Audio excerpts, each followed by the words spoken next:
Hadjitou de Djamaldine Benchenouf. Salam alaikum, Azul Fillaoun, bonsoir.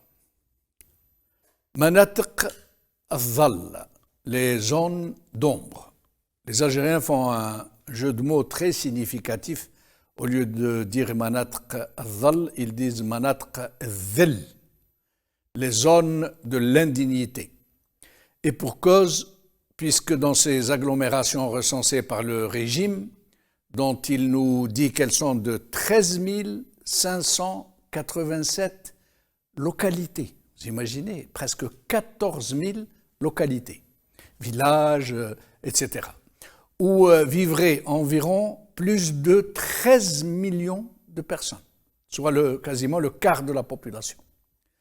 La catégorisation de ces zones d'ombre a été soumise à des critères essentiels comme l'accès à l'électricité, au gaz naturel, à l'eau potable, aux routes, aux établissements scolaires, au transport scolaire et aux structures de santé. Et là, la question se pose vraiment. Si ce sont là les critères qui prévalent à catégoriser les localités en zones d'ombre, c'est donc toute l'Algérie qui est concernée.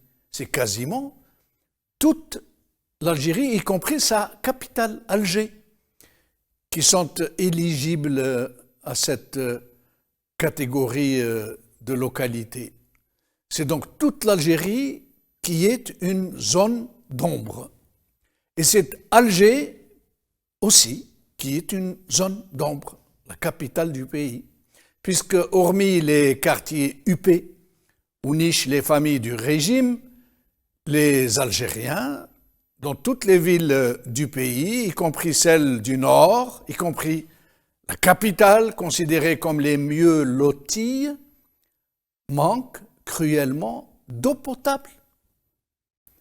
Parfois pendant des mois, du moins des semaines, des jours. Leurs routes, y compris l'autoroute du siècle, sont arrivées à un niveau choquant de dégradation. Les pénuries d'eau y sont monnaie courante, parfois pendant des mois, comme je viens de le dire. Les établissements scolaires sont partout surchargés.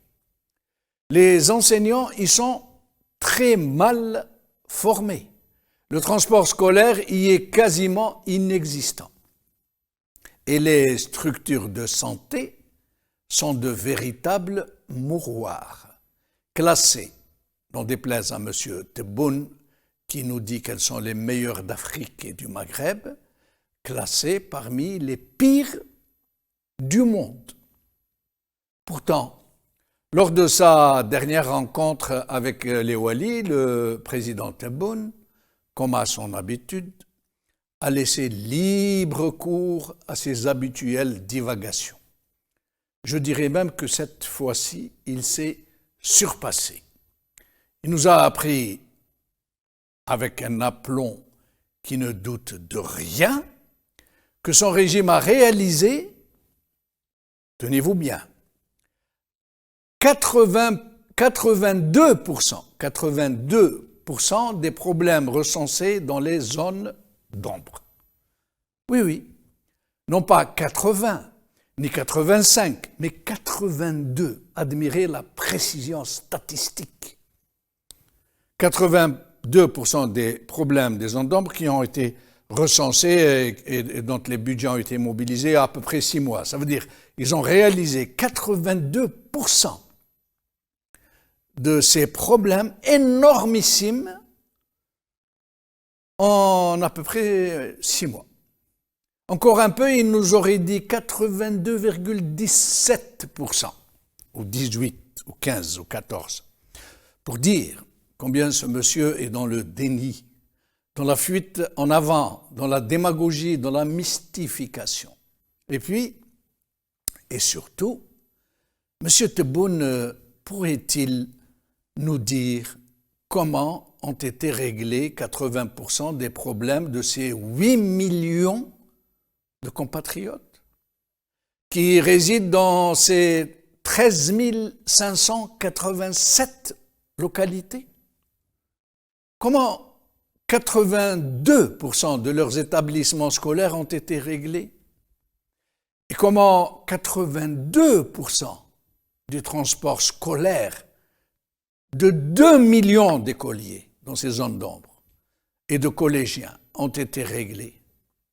Comment 82% des problèmes d'eau potable de ces 8 millions d'habitants ont été réglés?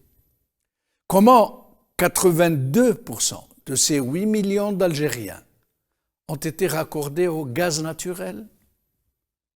Eux qui allaient au parcours du combattant juste pour essayer d'obtenir une miraculeuse bonbonne de gaz.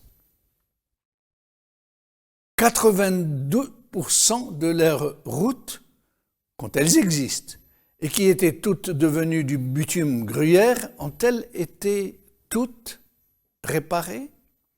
De nouvelles routes ont-elles été réalisées à hauteur de 82% des besoins exprimés par le régime lui-même.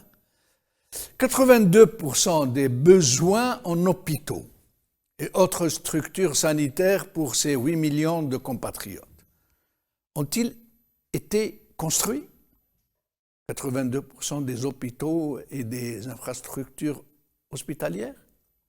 En tous les cas, c'est ce que nous dit M. Tebboune. Écoutez-le. وهم مناطق الظل.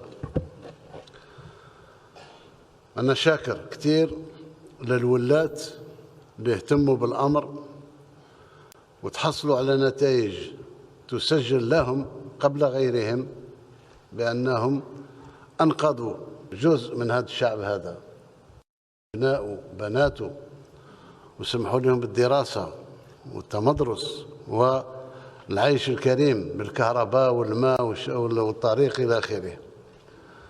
أتمنى أن ما تبقى وهو 18% بالتقريب على حسب الإحصائيات اللي عندي، 82% من المشاكل اللي كانت مطروحة آنذاك في مناطق الظل تحلت.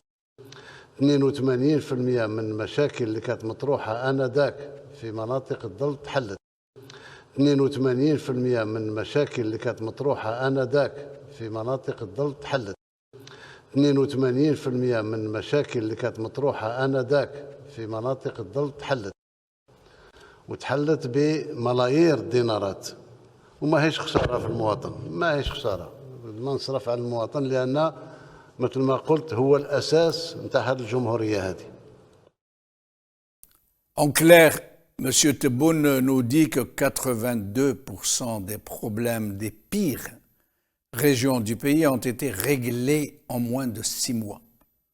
Autrement dit, et en termes simples, les régions les plus déshéritées du pays viennent de rejoindre le très prospère reste de l'Algérie.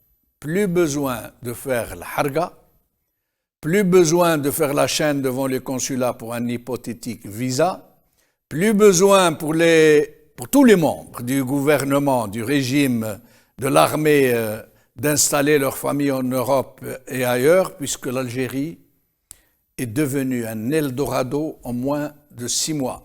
Du moins, 82% ont été réglés, reste 18%. C'est juste nous qui sommes bigleux et qui sommes de mauvaise foi, puisque nous ne voyons pas, ou pire encore, nous ne voulons pas voir les miracles que réalise M. Tebboune pour nous, peu cher. Regardez.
نلقاو على خير.